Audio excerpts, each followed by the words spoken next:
Whatever your personal views are on the UK drone rules and the hoops that we jump through to fly our drones, one of the most important safety steps, which I feel most drone users agree with, is checking the airspace for restrictions.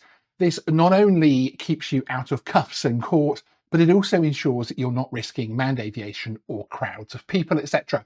For many years, the go-to app for so many UK drone users was the previously awesome Drone Assist from Altitude Angel. Well, further to the company going into administration and the app no longer being actively maintained, Drone Assist has reached the point where I would recommend you no longer use it. In fact, I would go a little further and say it just isn't safe to use. Recent updates such as adding prohibited places and updates to the lists of restricted airspace has not been updated on Drone Assist, so it should not be relied upon at all to plan your drone flights.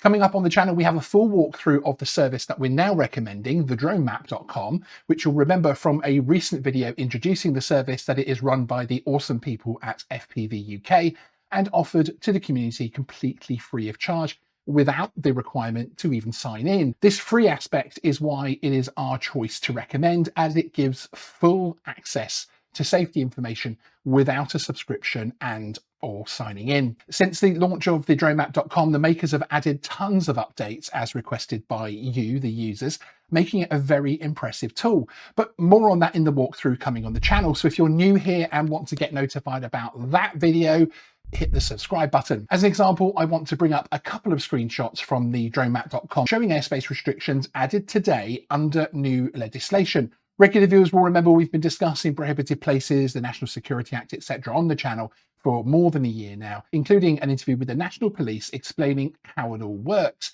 In these shots, you can see the prohibited places marked correctly on the dronemap.com with the full information on the pop-out menu. However, looking at the same airspace on Drone Assist or the associated website Drone Safety Map, there is nothing at all.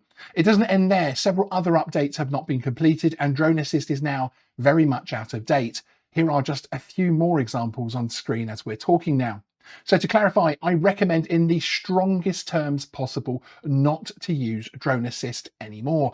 It is at the point where safety issues could easily occur and you could find yourself on the wrong side of the law facing a police officer. Remember, none of these apps are guaranteed or approved by the CAA or government, and the sole responsibility to check airspace restrictions is on the drone pilot alone. So using the defense that Drone Assist gave you the wrong information will not be accepted in court. Okay, there you go. This was a quick update on this important story. We've been waiting for the point where Drone Assist actually crosses the line. And to be honest, I think that's probably happened a couple of weeks ago. Keep an eye out for the walkthrough of thedronemap.com and some other vital videos for UK drone users looking to survive the new drone rules in 2026. Sean out.